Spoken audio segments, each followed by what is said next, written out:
What's up, everybody, and welcome back to the channel. VP Tactical here, and today I want to talk a little bit about some of the potential things that could come down the pipeline with respect to the ATF and or our current political climate. And so those are definitely some hot topics, especially given the fact that, many of us who have AR-15s, AK-47s, or variants of them very much enjoy them and like to keep and utilize our Second Amendment rights, right?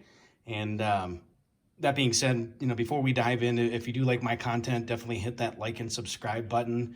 Along with that little bell, just so you know when new content comes out, 'cause I'm always dropping videos. I try to, at least on a weekly basis, more frequently when I can. But for today's purpose, I wanted to talk a little bit about just some things that had come up here in the recent past. And if you notice here, what we're staring at, this is actually a we call a shockwave blade, and so this would be commonly found on many AR pistols, if you will. And the AR pistols were essentially a rifle. Could have a varying length of varying length of barrel, and will usually have some sort of fixed device, or it may even be adjustable like the SBA-3s.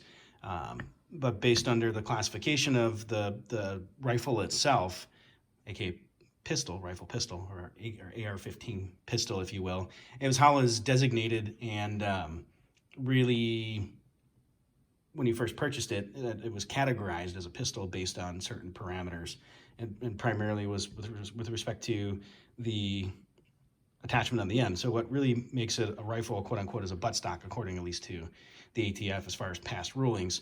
Well, more recently, around the August timeframe, if you hadn't been following the news, the ATF had issued a cease and desist letter to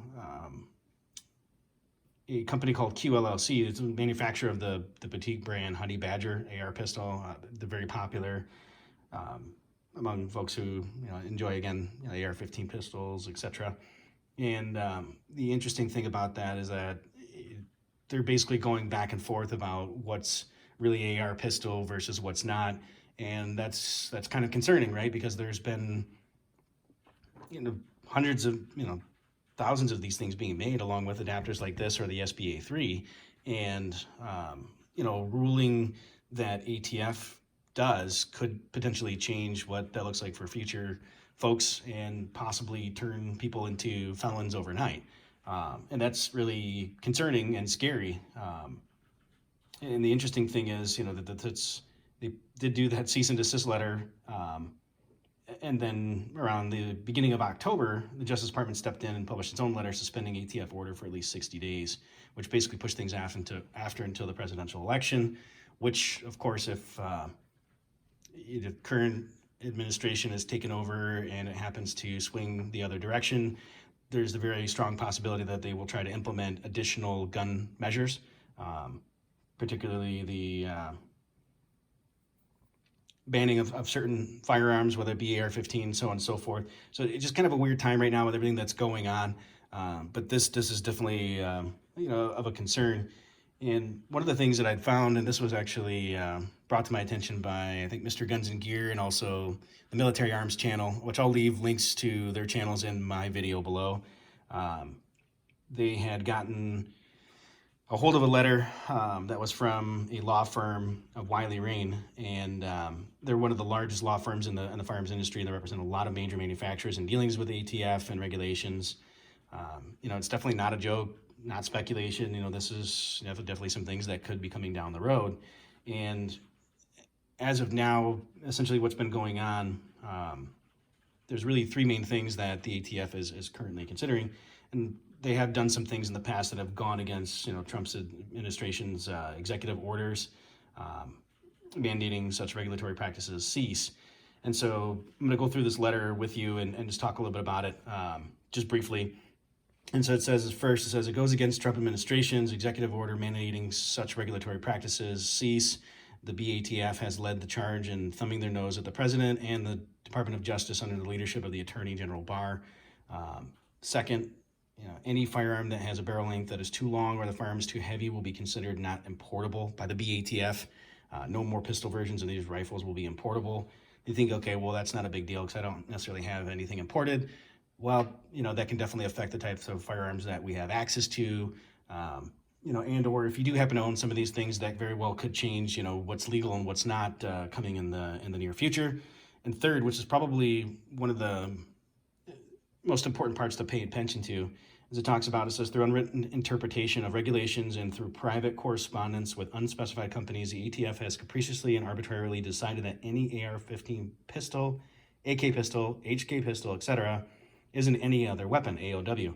Thus is subject to NFA and taxation. Any company who produces such firearms for the sale in the United States and any other consumer owner of such firearms are either manufacturing or in possession of an illegal AOW. This is being retroactively enforced. It does not matter if you bought a previously approved firearm.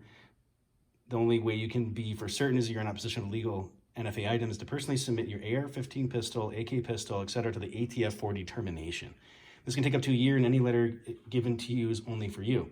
The ATF is getting around by claiming that they're not making any permanent determination and their decisions are in essence fluid and subject to change. So this is, some scary stuff because, we saw what happened with the bump stocks. It's just inch by inch.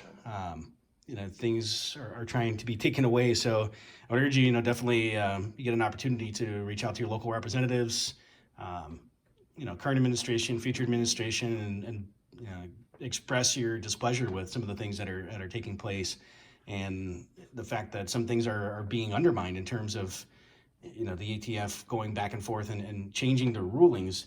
For the longest time, these blades came out, and then it was first you can't shoulder it, and then you could shoulder it, but then you can't shoulder it, and if you did shoulder it, then you'd become a felon because then it would be a rifle, and you'd have to register it that way under the NFA, and it's just, there's so much back and forth, it's just unreal.